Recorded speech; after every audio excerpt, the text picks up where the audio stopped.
right, guys, here we are on Sanshorn Mist and in the green in the Protoss race. Guys, disguise, not really disguise, he's not trying to hide who he is. He's just Protoss. He's from mouz. His name is MaNa. And on the left side of the map, in the blue, from the team SlayerS, our player currently 1 game up in this IPL Fight Club match. It is SlayerS GanZi.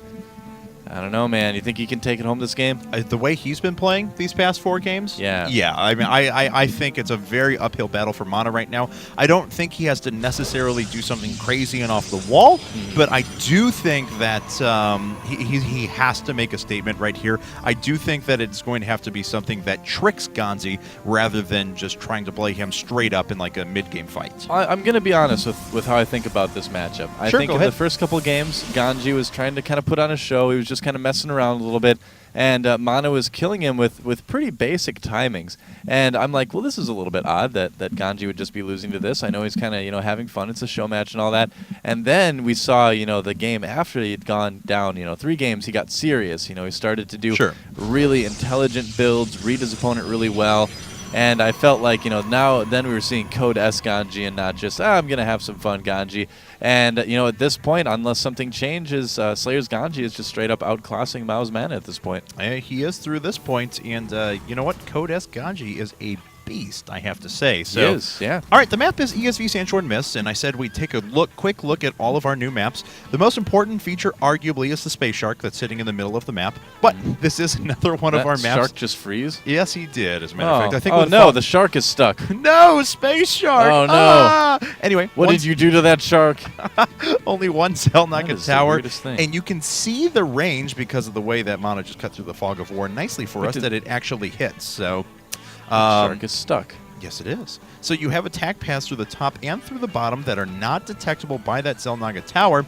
Another nice thing about this map is that, as you can see as I'm scanning all these bases, the destructible rocks, there's not that many of them. Your natural is pretty easy to take as well because you're able to forge fast expanded if it comes to that, but it's large enough that you still have to watch out for drops. You also have the little drop landing pad that sits outside of your main as well that you have to keep an eye on. There are island expansions here, which is certainly a point of contention among some people, but I think that these island expansions are better than something that you had on, say, Lost Temple, where Terrans, that was their viable third. So, who knows? But anyway. Shark's going again. Yes, it is. Looks like it just shuts down a few seconds after the fog of war. That makes sense. I suppose it's true. I like how the island expansions have little smiley face designs. Seems apparent. We have a build that's a little bit of a blast from the past, like a very very old 2-Rax build. Reactor first. Tech Lab going to follow that with an early either concussive shell or stim timing, something like that. Yeah, it's definitely fallen out of style, but that 2-Rax opening with the Reactor first is my favorite TVP opening of all time. I love doing it. I still do it all the time.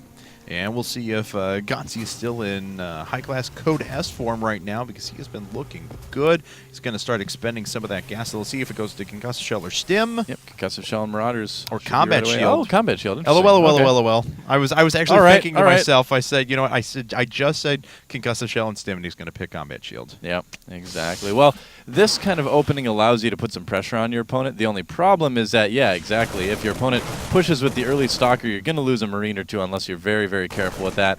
And GanZi is actually very careful, so the Stalker will have to run away.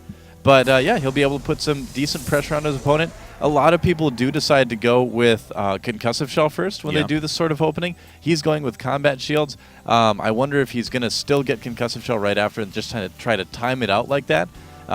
Usually, there's a couple different times you can sort of do a really early poke with this. You can poke with your first Marauder, or what's more common is you poke with your second. Looks like he's going to do a little bit of both. He might poke with his first one and then kind of, the second Marauder, that'll line up nicely with Combat Shields. Cool. All right, we'll see if he moves out after that, because his opponent is expanding as well. Yeah. We once again have an Immortal build coming out of MaNa now, so we'll see if he works towards that same 3 Immortal push we've seen over the past couple of games. He got close to making that work last game, but of course, GanZi just had such a superior economy that he could afford to pull a ton of SCVs off the line. And here we go. Here comes GanZi's push around the right-hand side. Yep.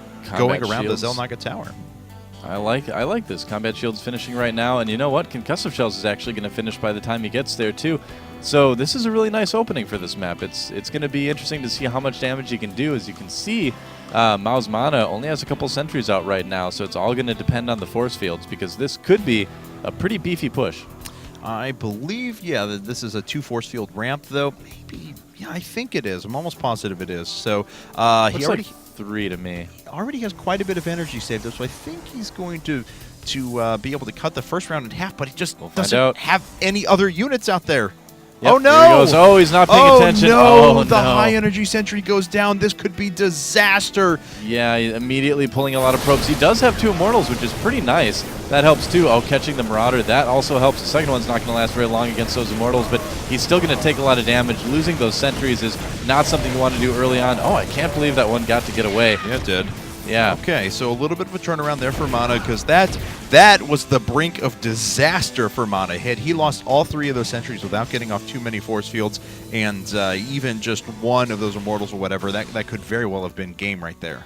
Yeah, now if you get in there like that and your opponent has Immortals, one thing you can do is kind of try to target down as many sentries as you can and then get out of there with as much as you can. If your Protoss player pursues you, the Stalkers are going to chase things down, so a lot of times you do lose a lot of units if this push isn't very successful. Right. But GanZi came out of it okay, and those bunkers, a little bit late, but they should be done in time, because it looks like MaNa's going to wait for that pylon before he pushes up the ramp. Yeah, yes, he is. So 2 bunkers are going to be finished. We also have a siege tank sitting up there. Of course, no siege mode quite yet.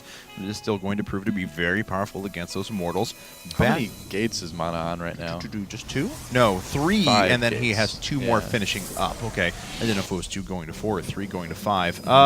So let's see here. We also have a starport that's being added in now with an engineering base. So GanZi is still not afraid to invest in tech right now, despite the big army that's outside of his ramp, because he feels secure with his 2 bunkers here.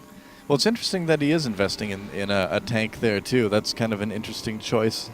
I feel like he would have wanted to get medevac sooner, but maybe it kind of scared him a little bit to see that. But I don't know. I was watching the push. I wasn't really watching the production for GanZi, so I can't say for sure. Right. Yeah, it looks like he is going to swap right now. Go over to some medevacs. We'll see if he actually adds a tech lab onto that factory in a bit and continues with his siege tank here play. we go. Uh-oh, MaNa's going to make his way up, though. He's got Guardian Shield already activated, pushing right into these bunkers. Nothing is pulled to repair these up. Yeah, the SCVs did not come out in time to repair those bunkers, and I think MaNa's going to do quite well with this push. The second bunker's still going.